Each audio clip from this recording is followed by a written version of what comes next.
Hello, everyone, and welcome back to the Eldritch Archives. Today, I have a fresh audiobook for you. It's a horror story from Robert E. Howard. I made this audiobook at the suggestion of one of the frequent commenters on my videos, a user called Phantomb, or it could also be pronounced Phantomb, but I'm going to go with Phantomb. Phantomb suggested that I do one of Robert E. Howard's horror stories, like Pigeons from Hell or Worms of the Earth, which are two fantastic stories. In fact, Worms of the Earth is actually my personal favorite Robert E. Howard story ever. Phantomb suggested that I do a horror story. So I thought to myself, why not see if I can find a horror story from Robert E. Howard that had never been made into an audiobook before? And I managed to dig up this story. It's called Graveyard Rats, and it's really something you can sink your teeth into. The story is actually a mixture between a detective story, a western, and a horror story, and personally, I really enjoyed it. So, thank you for the suggestion, Phantomb, and thank you for commenting on my videos.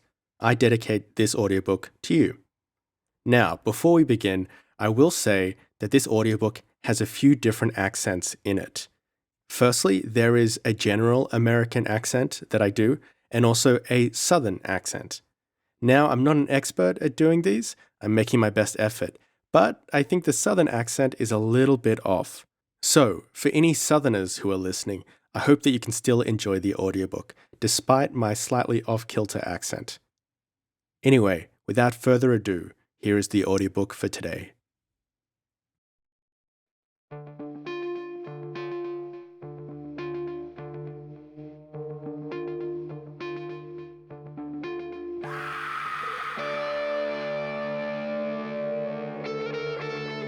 Graveyard Rats by Robert E. Howard. Narrated by Connor K.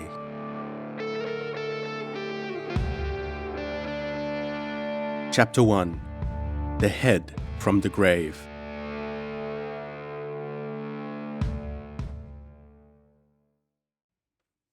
Saul Wilkinson awoke suddenly and lay in the darkness with beads of cold sweat on his hands and face. He shuddered at the memory of the dream from which he had awakened. But horrible dreams were nothing uncommon. Grisly nightmares had haunted his sleep since early childhood. It was another fear that clutched his heart with icy fingers. Fear of the sound that had roused him. It had been a furtive step, hands fumbling in the dark. And now a small scurrying sound in the room. A rat running back and forth across the floor. He groped under his pillow with trembling fingers.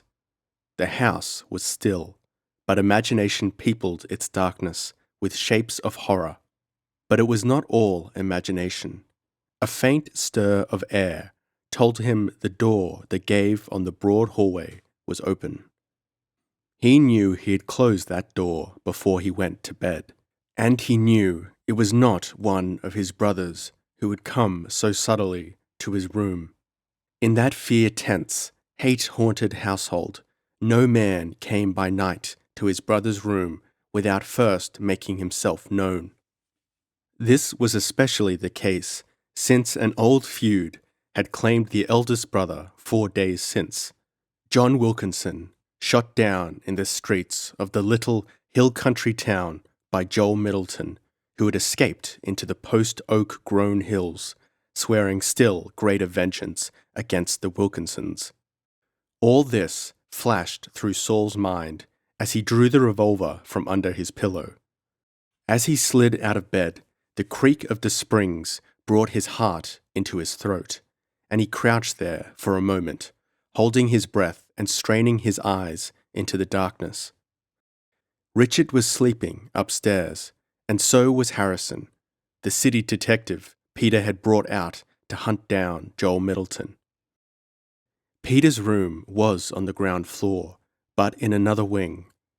A yell for help might awaken all three, but it would also bring a hail of lead at him if Joel Middleton were crouching over there in the blackness. Saul knew This was his fight, and must be fought out alone, in the darkness he had always feared and hated. And all the time sounded that light, scampering patter of tiny feet racing up and down, up and down. Crouching against the wall, cursing the pounding of his heart, Saul fought to steady his quivering nerves. He was backed against the wall, which formed the partition between his room and the hall. The windows were faint grey squares in the blackness, and he could dimly make out objects of furniture in all except one side of the room. Joel Middleton must be over there, crouching by the old fireplace, which was invisible in the darkness. But why was he waiting? And why was that accursed rat racing up and down before the fireplace, as if in a frenzy of fear and greed? Just so, Saul had seen rats race up and down the floor of the meat house, frantic to get at flesh suspended out of reach. Noiselessly, Saul moved along the wall toward the door. If a man was in the room, he would presently be lined between himself and a window. But as he glided along the wall like a night-shirted ghost, no ominous bulk grew out of the darkness. He reached the door and closed it soundlessly, wincing at his nearness to the unrelieved blackness of the hall outside. But nothing happened. The only sounds were the wild beating of his heart, the loud ticking of the old clock on the mantelpiece, the maddening patter of the unseen rat. Saul clenched his teeth against the shrieking of his tortured nerves. Even in his growing terror, he found time to wonder frantically why that rat ran up and down before the fireplace. The tension became unbearable. The open door proved that Middleton, or someone, or something, had come into that room. Why would Middleton come save to kill? But why, in God's name, had he not struck already? What was he waiting for? Saul's nerve snapped suddenly. The darkness was strangling him, and those pattering rat feet were red-hot hammers on his crumbling brain. He must have light, even though that light brought hot lead ripping through him. In stumbling haste, he groped to the mantelpiece, fumbling for the lamp, and he cried out, a choked, horrible croak that could not have carried beyond his room, for his hand, groping in the dark on the mantel, had touched the hair on a human scalp. A furious squeal sounded in the darkness at his feet, and a sharp pain pierced his ankle as the rat attacked him, as if he were an intruder seeking to rob it of some coveted object. But Saul was hardly aware of the rodent as he kicked it away and reeled back, his brain a whirling turmoil. Matches and candles were on the table, and to it he lurched, his hands sweeping the dark and finding what he wanted. He lighted a candle and turned, gun lifted in a shaking hand. There was no living man in the room except himself, but his distended eyes focused themselves on the mantelpiece and the object on it. He stood frozen, his brain, at first, refusing to register what his eyes revealed. Then he croaked inhumanely, and the gun crashed on the hearth as it slipped through his numb fingers. John Wilkinson was dead, with a bullet through his heart. It had been 3 days since Saul had seen his body nailed into the crude coffin and lowered into the grave in the old Wilkinson family graveyard. For 3 days, the hard clay soil had baked in the hot sun above the confined form of John Wilkinson.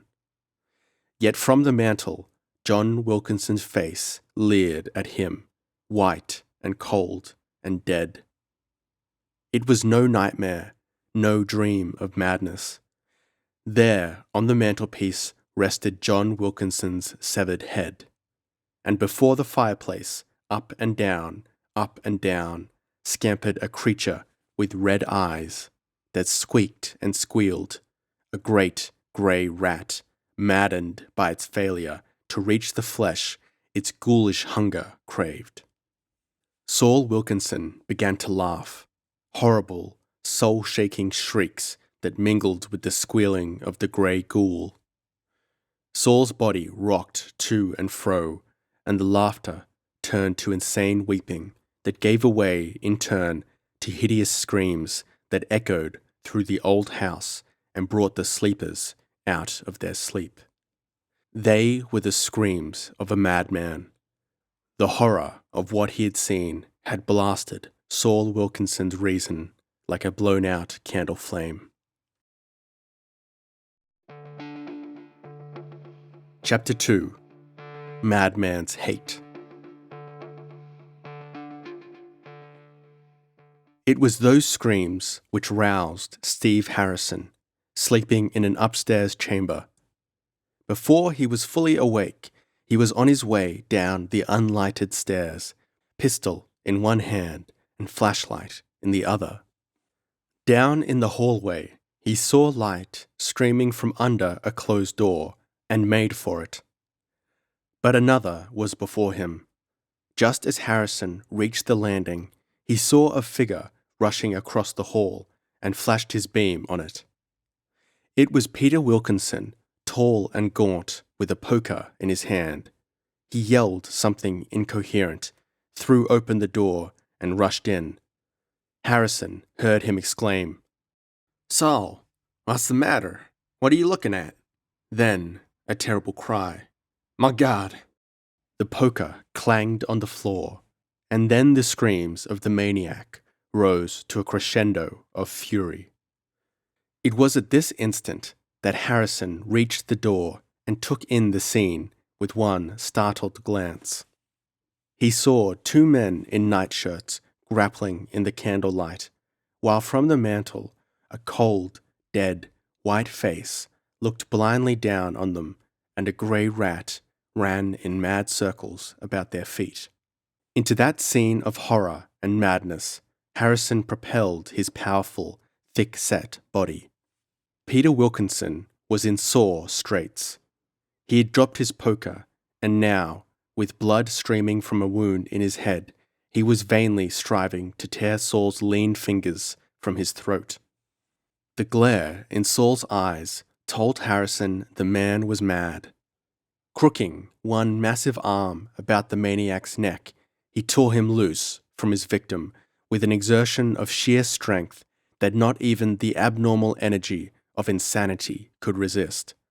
The madman's stringy muscles were like steel wires under the detective's hands, and Saul twisted about in his grasp, his teeth snapping, beast-like, for Harrison's bull throat. The detective shoved the clawing, frothing fury away from him and smashed a fist to the madman's jaw. Saul crashed to the floor and lay still, eyes glazed and limbs quivering. Peter reeled back against the table, purple-faced and gagging. "Get cords, quick!" snapped Harrison, heaving the limp figure off the floor and letting it slump into a great armchair. "Tear that sheet in strips. We've got to tie him up before he comes to. Hell's fire!" The rat had made a ravening attack on the senseless man's bare feet. Harrison kicked it away, but it squeaked furiously and came charging back with ghoulish persistence. Harrison crushed it under his foot, cutting short its maddened squeal. Peter, gasping convulsively, thrust into the detective's hands the strips he had torn from the sheet, and Harrison bound the limp limbs with professional efficiency. In the midst of his task, he looked up to see Richard, the youngest brother, standing in the doorway, his face like chalk. "Richard," choked Peter. "Look! My God, John's head!" "I see." Richard licked his lips. "But why are you tying up Saul?" "He's crazy," snapped Harrison. "Get me some whiskey, will you?" As Richard reached for a bottle on a curtained shelf, booted feet hit the porch outside, and a voice yelled, "Hey there, Dick, what's wrong?" "That's our neighbor, Jim Allison," muttered Peter. He stepped to the door opposite the one that opened into the hall and turned the key in the ancient lock. That door opened on a side porch. A tussle-headed man with his pants pulled on over his nightshirt came blundering in. "What's the matter?" he demanded. "I heard somebody hollering and run over as quick as I could. What are you doing to Saul? Good God Almighty!" He had seen the head on the mantel, and his face went ashen. "Go get the marshal, Jim," croaked Peter. "This is Joel Middleton's work." Allison scurried out, stumbling as he peered over his shoulder in morbid fascination. Harrison had managed to spill some liquor between Saul's livid lips. He handed the bottle to Peter and stepped to the mantel. He touched the grisly object, shivering slightly as he did so. His eyes narrowed suddenly. "You think Middleton dug up your brother's grave and cut off his head?" he asked. "Who else?" Peter stared blankly at him. "Saul's mad. Madmen do strange things. Maybe Saul did this." No, exclaimed Peter, shuddering. "Saul hasn't left the house all day. John's grave was undisturbed this morning when I stopped by the old graveyard on my way to the farm. Saul was sane when he went to bed. It was seeing John's head that drove him mad. Joel Middleton has been here to take his horrible revenge." He sprang up suddenly, shrilling, "My God, he may still be hiding in the house somewhere." "We'll search it," snapped Harrison. "Richard, you stay here with Saul. You might come with me, Peter." In the hall outside, the detective directed a beam of light on the heavy front door. The key was turned in the massive lock. He turned and strode down the hall, asking, "Which door is farthest from any sleeping chamber?" "The back kitchen door," Peter answered and led the way. A few moments later, they were standing before it. It stood partly open, framing a crack of starlit sky. "He must have come and gone this way," muttered Harrison. "You're sure this door was locked?" "I locked all the outer doors myself," asserted Peter. "Look at those scratches on the outer side. And there's the key, lying on the floor inside." "Old-fashioned lock," grunted Harrison. "A man could work the key out with a wire from the outer side and force the lock easily. And this is the logical lock to force, because the noise of breaking it wouldn't likely be heard by anybody in the house." He stepped out onto the deep back porch. The broad backyard was without trees or bushes, separated by a barbed wire fence from a pasture lot, which ran to a woodlot thickly grown with post oaks, part of the woods which hemmed in the village of Lost Knob on all sides. Peter stared toward that woodland, a low black rampart in the faint starlight, and he shivered. "He's out there, somewhere," he whispered. "I never suspected he'd strike us in our own house. I brought you here to hunt him down. I never thought we'd need you to protect us." Without replying, Harrison stepped down into the yard. Peter cringed back from the starlight and remained crouching at the edge of the porch. Harrison crossed the narrow pasture and paused at the ancient rail fence which separated it from the woods. They were black, as only post oak thickets can be.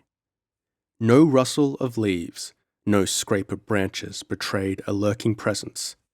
If Joel Middleton had been there, he must have already sought refuge in the rugged hills that surrounded Lost Knob. Harrison turned back towards the house. He had arrived at Lost Knob late the preceding evening. It was now somewhat past midnight, but the grisly news was spreading, even in the dead of night. The Wilkinson house stood at the western edge of the town, and the Allison house was the only one within 100 yards of it, but Harrison saw lights springing up in distant windows. Peter stood on the porch, head outthrust on his long, buzzard-like neck. "Find anything?" he called anxiously. "Tracks wouldn't show on this hard-baked ground," grunted the detective, Just what did you see when you ran into Saul's room? Saul, standing there before the mantel board, screaming with his mouth wide open, answered Peter. When I saw what he saw, I must have cried out and dropped the poker. Then Saul leapt on me like a wild beast. Was his door locked? Closed, but not locked. The lock got broken accidentally a few days ago. One more question.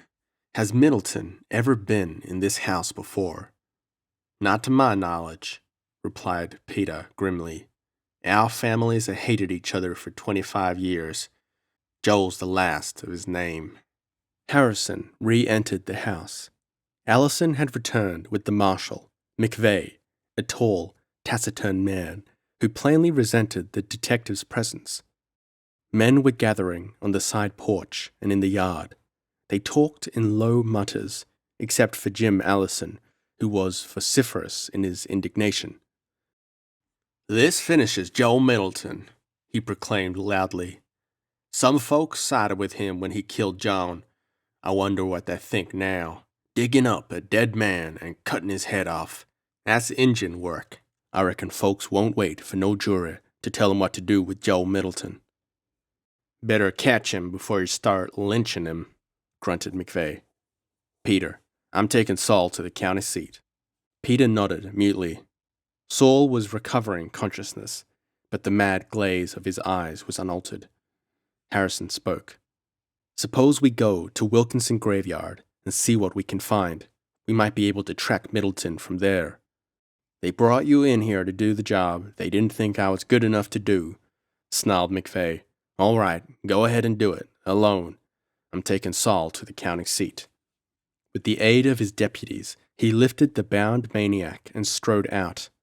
Neither Peter nor Richard offered to accompany him. A tall, gangling man stepped from among his fellows and awkwardly addressed Harrison. What the marshal does is his own business, but all of us here are ready to help all we can if you want to get a posse together and comb the country. No thanks. Harrison was unintentionally abrupt. You can help me by all clearing out right now. I'll work this thing out alone, in my own way, as the marshal suggested. The men moved off at once, silent and resentful, and Jim Allison followed them after a moment's hesitation. When all had gone, Harrison closed the door and turned to Peter. Will you take me to the graveyard? Peter shuddered. Isn't it a terrible risk? Middleton has shown he'll stop at nothing. Why should he? Richard laughed savagely. His mouth was bitter, his eyes alive with harsh mockery, and lines of suffering were carven deep in his face. We never stop hounding him, he said. John cheated him out of his last bit of land. That's why Middleton killed him, for which you were devoutly thankful. You're talking wild, exclaimed Peter. Richard laughed bitterly. You old hypocrite. We're all beasts of prey, we Wilkinsons, like this thing. He kicked the dead rat viciously. We all hated each other. You're glad Saul's crazy. You're glad John's dead. Only me left now, and I have a heart disease. Oh, stare if you like. I'm no fool. I've seen you poring over Aaron's lines in Titus Andronicus. Oft have I digged up dead men from their graves and set them upright at their dear friends' doors. You are mad yourself. Peter sprang up, livid. Oh, am I? Richard had lashed himself almost into a frenzy. What proof have we that you didn't cut off John's head? You knew Saul was a neurotic, that a shock like that might drive him mad, and you visited the graveyard yesterday. Peter's contorted face was a mask of fury. Then, with an effort of iron control, he relaxed and said quietly, You are overwrought, Richard. Saul and John hated you, snarled Richard. I know why. It was because you wouldn't agree on leasing our farm on Wild River to that oil company. But for your stubbornness, we might all be wealthy. You know why I wouldn't lease, snapped Peter.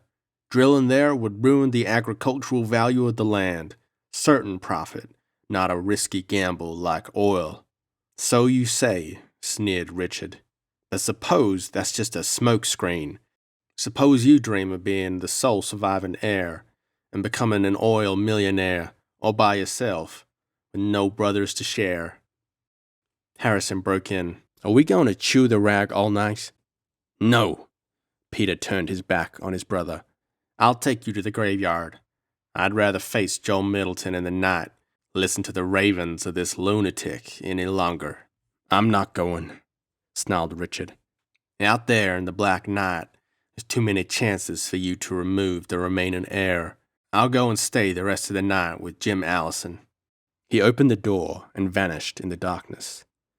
Peter picked up the head and wrapped it in a cloth, shivering slightly as he did so. Did you notice how well preserved the face is? He muttered. One would think that after 3 days... Come on, I'll take it and put it back in the grave where it belongs. I'll kick this dead rat outdoors. Harrison began turning, and then stopped short. The damn thing's gone. Peter Wilkinson paled as his eyes swept the empty floor. It was there, he whispered. It was dead. You smashed it. It couldn't come to life and run away. Well, what about it? Harrison did not mean to waste time on this minor mystery. Peter's eyes gleamed wearily in the candlelight. It was a graveyard rat, he whispered. I never saw one in an inhabited house in town before. The Indians used to tell strange tales about them. They said they were not beasts at all, but evil, cannibal demons, which enter the spirits of wicked dead men, whose corpses they gnawed. Hell's fire, Harrison snorted, blowing out the candle. But his flesh crawled. After all, a dead rat could not crawl away of itself.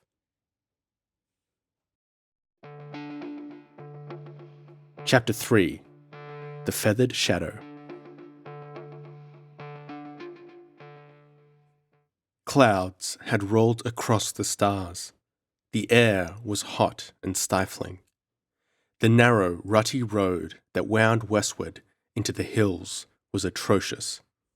But Peter Wilkinson piloted his ancient Model T Ford skillfully, and the village was quickly lost to sight behind them. They passed no more houses. On each side, the dense post-oak thickets crowded close to the barbed wire fences. Peter broke the silence suddenly. How did that rat come into our house? They overrun the woods along the creeks and swarm in every country graveyard in the hills, but I never saw one in the village before. It must have followed Joel Middleton when he brought the head. A lurch and a monotonous bumping brought a curse from Harrison. The car came to a stop with a grind of brakes. Flat, muttered Peter. Won't take me long to change tires. You watch the woods. Joe Middleton might be hiding anywhere. That seemed good advice.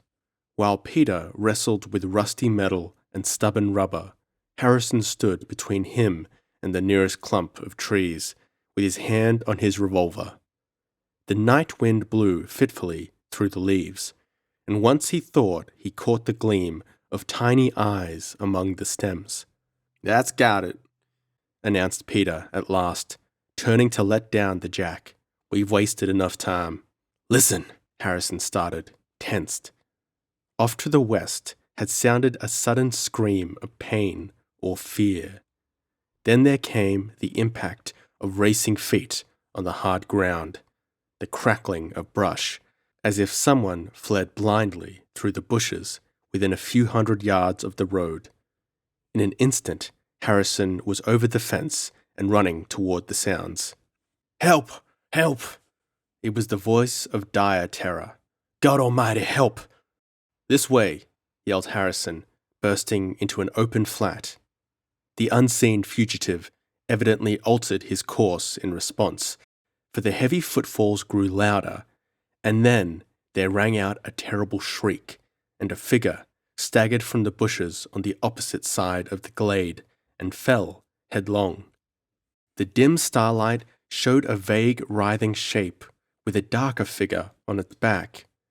Harrison caught the glint of steel, heard the sound of a blow. He threw up his gun and fired at a venture. At the crack of the shot, the darker figure rolled free, leapt up, and vanished in the bushes. Harrison ran on, a queer chill crawling along his spine because of what he had seen in the flash of the shot. He crouched at the edge of the bushes and peered into them. The shadowy figure had come and gone, leaving no trace except the man who lay groaning in the glade. Harrison bent over him, snapping on his flashlight.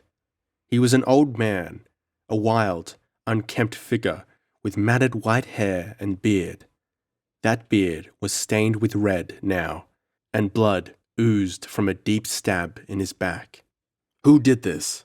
demanded Harrison, seeing that it was useless to try to staunch the flow of blood. The old man was dying. "Joel Middleton? It couldn't have been." Peter had followed the detective. "That's old Josh Sullivan, friend of Joel's. He's half crazy, and I've suspected he's been keeping in touch with Joel and giving him tips." "Joel Middleton," muttered the old man. "I'd been to find him, to tell the news about John's head." "Where's Joel hiding?" demanded the detective. Sullivan choked on a flow of blood, spat, and shook his head. "You'll never learn from me." He directed his eyes on Peter with the eerie glare of the dying. "Are you taking your brother's head back to his grave, Peter Wilkinson? Be careful you don't find your own grave before this night's done. Evil on all your name. The devil owns your souls, and the graveyard rats'll eat your flesh. The ghost of the dead walks the night." "What do you mean?" demanded Harrison. "Who stabbed you?" "A dead man." Sullivan was going fast. "As I come back from meeting Joe Middleton, I met him. Wolf Hunter, the Tonkawa chief your grandpap murdered so long ago, Peter Wilkinson. He chased me and knifed me. I saw him plain in the starlight, naked in his loincloth and feathers and paint, just as I saw him when I was a child, before your grandpap killed him. Wolf Hunter took your brother's head from the grave." Sullivan's voice was a ghastly whisper. "He's come back from hell to fulfill the curse he laid on your grandpap when your grandpap shot him in the back, to get the land his tribe claimed. Beware, his ghost walks the night. The graveyard rats are his servants. The graveyard rats." Blood burst from his white-bearded lips, and he sank back, dead. Harrison rose somberly. "Let him lie. Let him lie. We'll pick up his body as we go back to town. We're headed to the graveyard." "Dare we?" Peter's face was white. "A human I don't fear, not even Joe Middleton, but a ghost."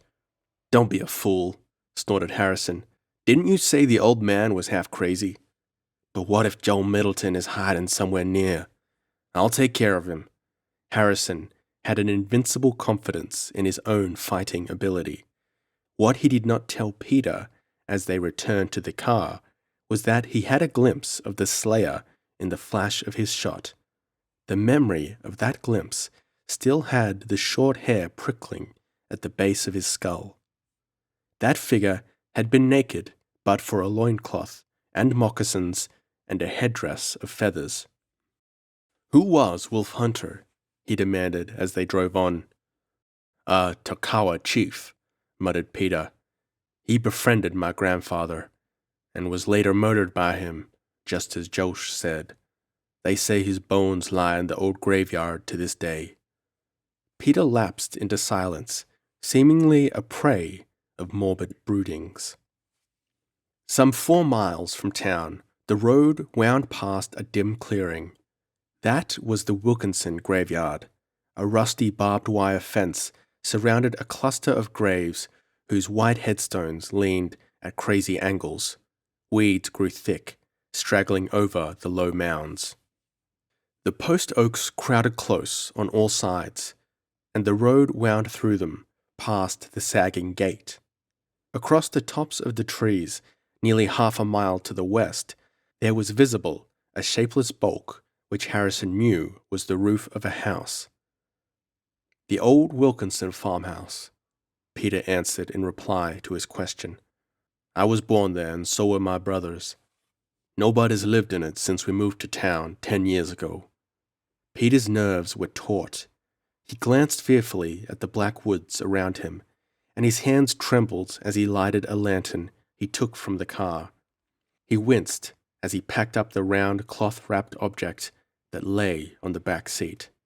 Perhaps he was visualizing the cold, white, stony face that cloth concealed. As he climbed over the low gate and led the way between the weed-grown mounds, he muttered, "We're both fools. If Joe Middleton's laying out there in the woods, he could pick us both off as easy as shooting rabbits." Harrison did not reply, and a moment later, Peter halted and shone the light on a mound which was bare of weeds. The surface was tumbled and disturbed, and Peter exclaimed, "Look! I expected to find an open grave. Why do you suppose he took the trouble of filling it again?" "We'll see," grunted Harrison. "Are you game to open that grave?" "I've seen my brother's head," answered Peter grimly. "I think I'm man enough to look on his headless body without fainting. There are tools in the tool shed in the corner of the fence. I'll get them." Returning presently with pick and shovel, he set the lighted lantern on the ground and the cloth-wrapped head near it. Peter was pale, and sweat stood on his brow in thick drops. The lantern cast their shadows, grotesquely distorted, across the weed-grown graves. The air was oppressive. There was an occasional dull flicker of lightning along the dusky horizons. "What's that?" Harrison paused, pick lifted. All about them sounded rustlings and scurryings among the weeds. Beyond the circle of lantern light, clusters of tiny red beads glittered at him. "Rats!" Peter hurled a stone, and the beads vanished, though the rustlings grew louder. "They swarm in this graveyard. I believe they'd devour a living man if they caught him helpless. Begone, you servants of Satan!" Harrison took the shovel and began scooping out mounds of loose dirt. "Ought not to be hard work," he grunted. "If he dug it out today or early tonight, it'll be loose all the way down." He stopped short, with the shovel jammed hard against the dirt, and a prickling in the short hairs at the nape of his neck. In the tense silence, he heard the graveyard rats running through the grass. "What's the matter?" A new pallor grayed Peter's face. "I've hit solid ground," said Harrison slowly. "In 3 days, this clayey soil bakes hard as a rick. But if Middleton or anybody else had opened this grave and refilled it today, the soil would be loose all the way down. It's not. Below the first few inches, it's packed and baked hard. The top has been scratched, but the grave has never been opened since it was first filled 3 days ago." Peter staggered with an inhuman cry. "Then it's true," he screamed. "Wolf Hunter has come back. He reached up from hell and took John's head without opening the grave. He sent his familiar devil into our house in the form of a rat. A ghost rat that could not be killed. Hands off, curse you!" For Harrison caught at him, growling, "Pull yourself together, Peter." But Peter struck his arm aside and tore free. He turned and ran, not toward the car parked outside the graveyard, but toward the opposite fence. He scrambled across the rusty wires with a ripping of cloth and vanished in the woods, heedless of Harrison's shouts. "Hell!" Harrison pulled up and swore fervently. Where but in the Black Hill country could such things happen? Angrily, he picked up the tools and tore into the close-packed clay, baked by a blazing sun into almost iron hardness. Sweat rolled from him in streams, and he grunted and swore, but persevered with all the power of his massive muscles. He meant to prove or disprove a suspicion growing in his mind, a suspicion that the body of John Wilkinson had never been placed in that grave. The lightning flashed oftener and closer, and a low mutter of thunder began in the west. An occasional gust of wind made the lantern flicker, and as the mound beside the grave grew higher and the man digging there sank lower and lower in the earth, the rustling in the grass grew louder, and the red beads began to glint in the weeds. Harrison heard the eerie gnashings of tiny teeth all about him, and swore at the memory of grisly legends whispered by the Negroes of his boyhood region about the graveyard rats. The grave was not deep. No Wilkinson would waste much labour on the dead. At last, the rude coffin lay uncovered before him. With the point of the pick, he pried up one corner of the lid and held the lantern close. A startled oath escaped his lips. The coffin was not empty. It held a huddled, headless figure. Harrison climbed out of the grave, his mind racing, fitting together pieces of the puzzle. The stray bits snapped into place, forming a pattern, dim and yet incomplete, but taking shape. He looked for the cloth-wrapped head and got a frightful shock. The head was gone. For an instant, Harrison felt cold sweat clammy on his hands.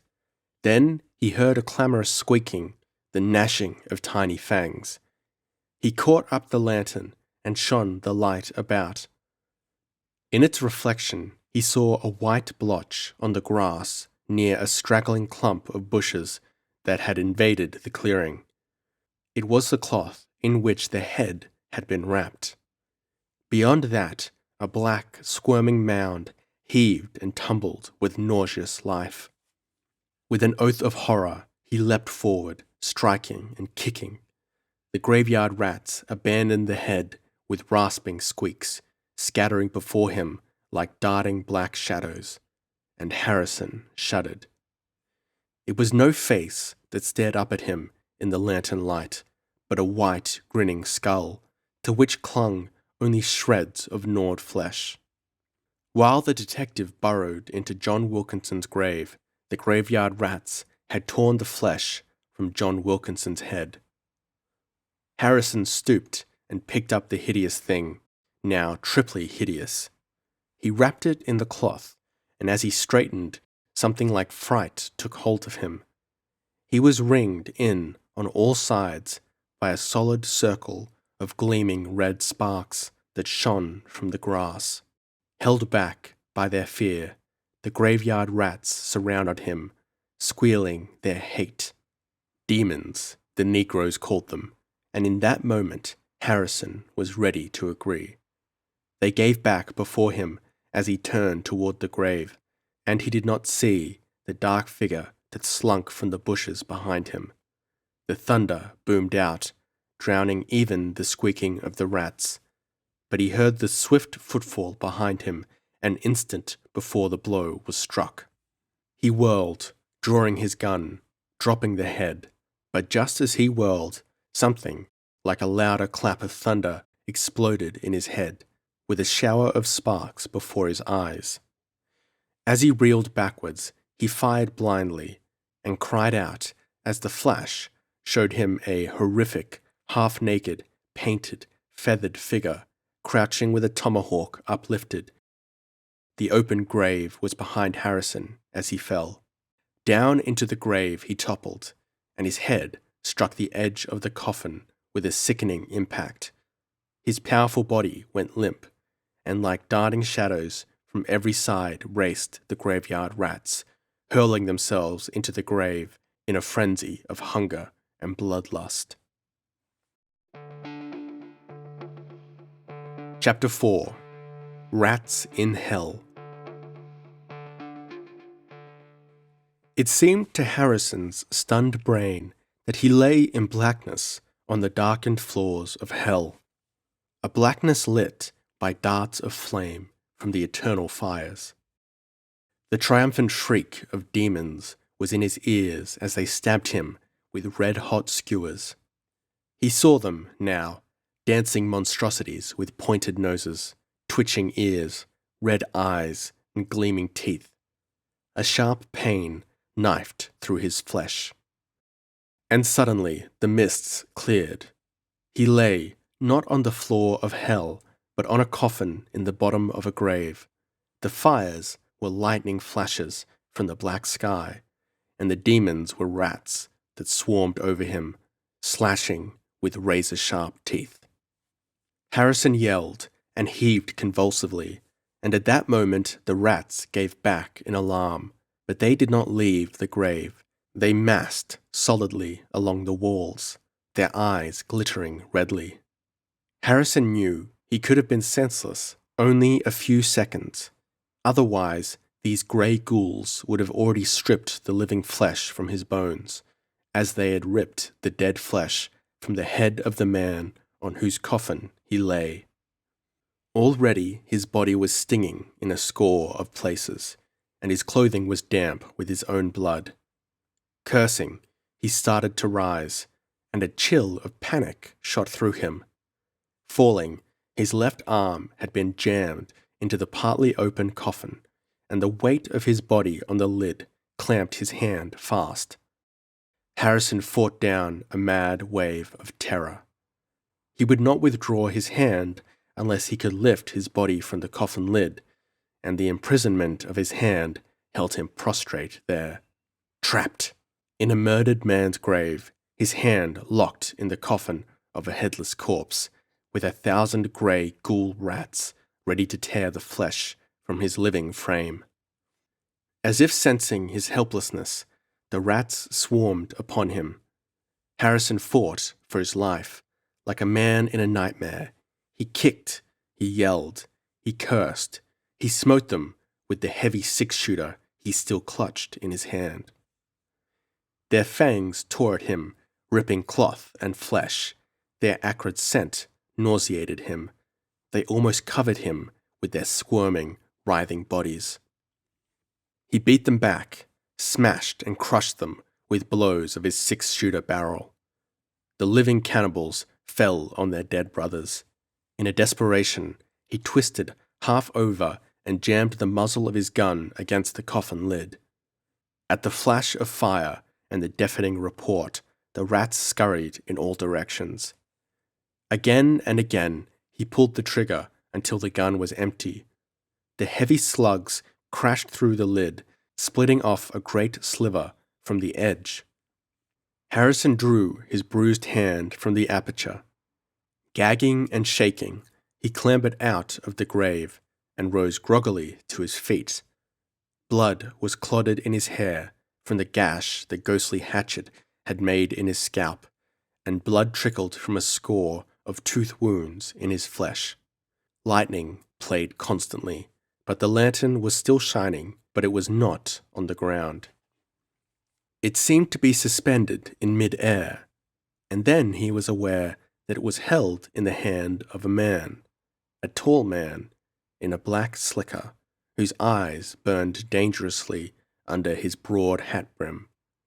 In his other hand, a black pistol muzzle menaced the detective's midriff.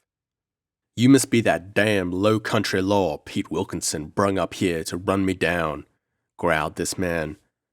"Then you're Joel Middleton," grunted Harrison. "Sure I am," snarled the outlaw.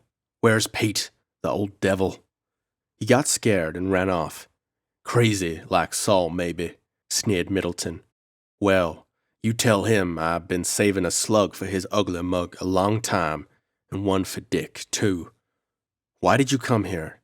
demanded Harrison. "I heard shooting. I got here just as you was climbing out of the grave. What's the matter with you? Who was it that broke your head?" "I don't know his name," answered Harrison, caressing his aching head. "Well, it don't make no difference to me, but I want to tell you I didn't cut off John's head. I killed him because he needed it." The outlaw swore and spat. "But I didn't do that other." "I know you didn't," Harrison answered. "Eh?" The outlaw was obviously startled. "Do you know which rooms the Wilkinsons sleep in their house in town?" "No," snorted Middleton. "Never was in their house in my life." "I thought not. Whoever put John's head on Saul's mantle knew. The back kitchen door was the only one where the lock could have been forced without waking somebody up. The lock on Saul's door was broken. You couldn't have known those things. It looked like an inside job from the start. The lock was forced to make it look like an outside job. Richard spilled some of the stuff that clinched my belief that it was Peter. I decided to bring him out to the graveyard to see if his nerve would stand up under an accusation across his brother's open coffin, but I hit hard-packed soil and knew the grave hadn't been opened. It gave me a turn, and I blurted out what I'd found. But it's simple, after all. Peter wanted to get rid of his brothers. When you killed John, that suggested a way to dispose of Saul. John's body stood in its coffin in the Wilkinsons' parlor until it was placed in the grave the next day. No death watch was kept. It was easy for Peter to go into the parlor while his brothers slept, pry up the coffin lid, and cut off John's head. He put it on ice somewhere to preserve it. When I touched it, I found it was nearly frozen. No one knew what had happened because the coffin was not opened again. John was an atheist, and there was the briefest sort of ceremony. The coffin was not opened for his friends to take a last look, as in the usual custom. Then tonight the head was placed in Saul's room. It drove him raving mad. I don't know why Peter waited until tonight, or why he called me into the case. He must be partly insane himself. I don't think he meant to kill me when we drove out here tonight. But when he discovered I knew the grave hadn't been opened tonight, he saw the game was up. I ought to have been smart enough to keep my mouth shut, but I was so sure that Peter had opened the grave to get the head that when I found it hadn't been opened, I spoke involuntarily, without stopping to think of the other alternative. Peter pretended a panic and ran off. Later, he sent back his partner to kill me. "Who's he?" demanded Middleton. "How should I know? Some fellow that looks like an Indian." "That old yarn about a Takawa ghost has went to your brain," scoffed Middleton. "I didn't say it was a ghost," said Harrison, nettled. "It was real. It was real enough to kill your friend, Josh Sullivan." "What?" yelled Middleton. "Josh killed? Who done it?" "The Takawa ghost, whoever he is. The body is lying about a mile back, beside the road, amongst the thickets, if you don't believe me." Middleton ripped out a terrible oath. "By God, I'll kill somebody for that." "Stay where you are. I ain't going to shoot no unarmed man. But if you try to run me down, I'll kill you sure as hell. So keep off my trail. I'm going, and don't you try to follow me." The next instant, Middleton had dashed the lantern to the ground, where it went out with a clatter of breaking glass. Harrison blinked in the sudden darkness that followed, and the next lightning flash showed him standing alone in the ancient graveyard. The outlaw was gone. Chapter 5. The Rats Eat. Cursing, Harrison groped on the ground, lit by the lightning flashes. He found the broken lantern, and he found something else. Raindrops splashed against his face as he started toward the gate. One instant, he stumbled in a velvet blackness. The next, the tombstones shone white in the dazzling glare. Harrison's head ached frightfully. Only chance and a tough skull had saved his life. The would-be killer must have thought the blow was fatal and fled, taking John Wilkinson's head for what grisly purpose there was no knowing. But the head was gone. Harrison winced at the thought of the rain filling the open grave, but he had neither the strength nor the inclination to shovel the dirt back in it. To remain in that dark graveyard might well be death. The slayer might return. Harrison looked back as he climbed the fence. The rain had disturbed the rats. The weeds were alive with scampering, flame-eyed shadows. With a shudder, Harrison made his way to the flivver. He climbed in, found his flashlight and reloaded his revolver. The rain grew in volume. Soon the rutted road to Lost Knob would be a welter of mud. In his condition, he did not feel able to the task of driving back through the storm over that abominable road. But it could not be long until dawn. The old farmhouse would afford him a refuge until daylight. The rain came down in sheets, soaking him, dimming the already uncertain lights as he drove along the road, splashing noiselessly through the mud puddles. Wind ripped through the post oaks. Once he grunted and batted his eyes. He could have sworn that a flash of lightning had fleetingly revealed a painted, naked, feathered figure gliding among the trees. The road wound up a thickly wooded eminence, rising close to the bank of a muddy creek. On the summit, the old house squatted. Weeds and low bushes straggled from the surrounding woods up to the sagging porch. He parked the car as close to the house as he could get it and climbed out, struggling with the wind and rain. He expected to have to blow the lock off the door with his gun, but it opened under his fingers. He stumbled into a musty-smelling room, weirdly lit by the flickering of the lightning through the cracks of the shutters. His flashlight revealed a rude bunk built against the side wall, a heavy hand-hewn table, a heap of rags in the corner. From this pile of rags, black furtive shadows darted in all directions. Rats! Rats again! Could he never escape them? He closed the door and lit the lantern, placing it on the table. The broken chimney caused the flame to dance and flicker, but not enough wind found its way into the room to blow it out. 3 doors leading into the interior of the house were closed. The floor and walls were pitted with holes gnawed by the rats. Tiny red eyes glared at him from the apertures. Harrison sat down on the bunk, flashlight and pistol on his lap. He expected to fight for his life before the day broke. Peter Wilkinson was out there in the storm somewhere with a heart full of murder, and either allied to him or working separately, in either case, an enemy to the detective, was a mysterious painted figure. And that figure was Death, whether living masquerader or Indian ghost. In any event, the shutters would protect him from a shot from the dark, and to get at him, his enemies would have to come into the lightened room where he would have an even chance, which was all the big detective had ever asked. To get his mind off the ghoulish red eyes staring at him from the floor, Harrison brought out the object he had found lying near the broken lantern where the slayer must have dropped it.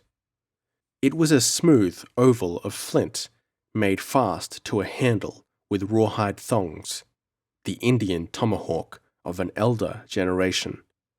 And Harrison's eyes narrowed suddenly. There was blood on the flint, and some of it was his own. But on the other point of the oval there was more blood, dark and crusted, with strands of hair lighter than his clinging to the clotted point. Josh Sullivan's blood? No, the old man had been knifed, but someone else had died that night. The darkness had hidden another grim deed. Black shadows were stealing across the floor. The rats were coming back, ghoulish shapes creeping from their holes, converging on the heap of rags in the far corner. A tattered carpet, Harrison now saw, rolled in a long, compact heap. Why should the rats leap upon that rag?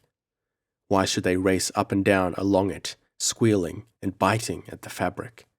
There was something hideously suggestive about its contour, a shape that grew more definite and ghastly as he looked. The rats scattered, squeaking, as Harrison sprang across the room. He tore away the carpet and looked down on the corpse of Peter Wilkinson. The back of the head had been crushed. The white face was twisted in a leer of awful terror. For an instant, Harrison's brain reeled with the ghastly possibilities his discovery summoned up. Then he took a firm grasp on himself, fought off the whispering potency of the dark, howling night, the thrashing wet black woods, and the abysmal aura of the ancient hills, and recognized the only sane solution of the riddle. Somberly, he looked down upon the dead man. Peter Wilkinson's fright had been genuine after all. In his blind panic, he had reverted to the habits of his boyhood and fled toward his old home and met death instead of security. Harrison started convulsively as a weird sound smote his ears above the roar of the storm, the wailing horror of an Indian war whoop. The killer was upon him. Harrison sprang to the shuttered window, peering through a crack, waiting for a flash of lightning. When it came, he fired through the window at a feathered head he saw peering around a tree close to the car. In the darkness that followed the flash, he crouched, waiting. There came another white glare. He grunted explosively, but did not fire. The head was still there, and he got a better look at it. The lightning shone, weirdly white, upon it. It was John Wilkinson's fleshless skull, clad in a feathered headdress and bound in place. It was the bait of a trap. Harrison wheeled and sprang toward the lantern on the table. That grisly ruse had been to draw his attention to the front of the house while the killer slunk upon him through the rear of the building. The rats squealed and scattered. Even as Harrison whirled, an inner door began to open. He smashed a heavy slug through the panels, heard a groan and the sound of a falling body, and then, just as he reached a hand to extinguish the lantern, the world crashed over his head. A blinding burst of lightning, a deafening clap of thunder, and the ancient house staggered from gables to foundations. Blue fire crackled from the ceiling and ran down the walls and over the floor. One livid tongue just flicked the detective's shin in passing. It was like the impact of a sledgehammer. There was an instant of blindness and numb agony, and Harrison found himself sprawling, half-stunned on the floor. The lantern lay extinguished beside the overturned table, but the room was filled with the lurid light. He realized that a bolt of lightning had struck the house, and that the upper story was ablaze. He hauled himself to his feet, looking for his gun. It lay halfway across the room, and as he started toward it, the bullet-split door swung open. Harrison stopped dead in his tracks.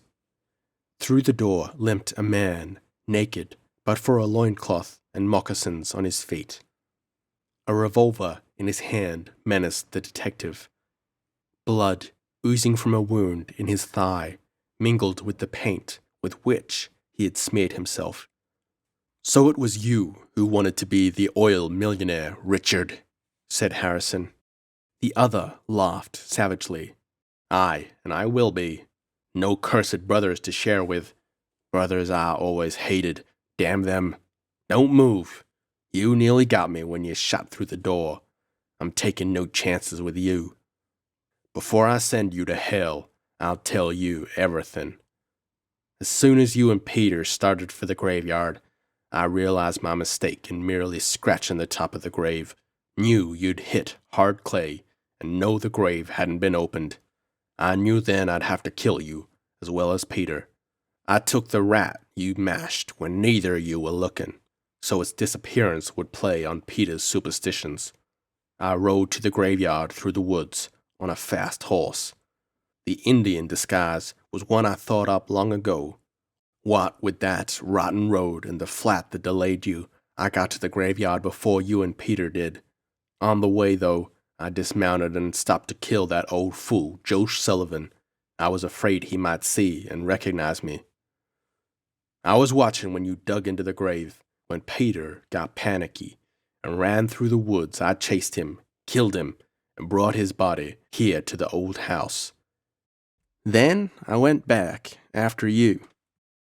I intended bringing your body here, or rather your bones, after the rats finished you, as I thought they would. Then I heard Joe Middleton coming and had to run for it. I don't care to meet that gunfighting devil anywhere. I was going to burn this house with both of your bodies in it. People would think, when they found the bones in the ashes, that Middleton killed you both and burnt the house. And now you play right into my hands by coming here. Lightning has struck the house and it's burning.